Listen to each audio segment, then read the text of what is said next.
The Sahel states are forging new alliances with Russia and China, and let's be clear, this is sending shockwaves through the West. Why?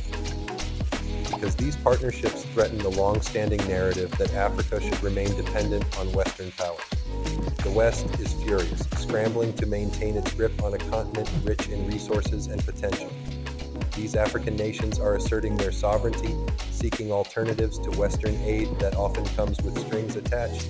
They're tired of being pawns in a geopolitical game. The West wants to keep Africa in a state of dependency, but the Sahel is saying enough is enough.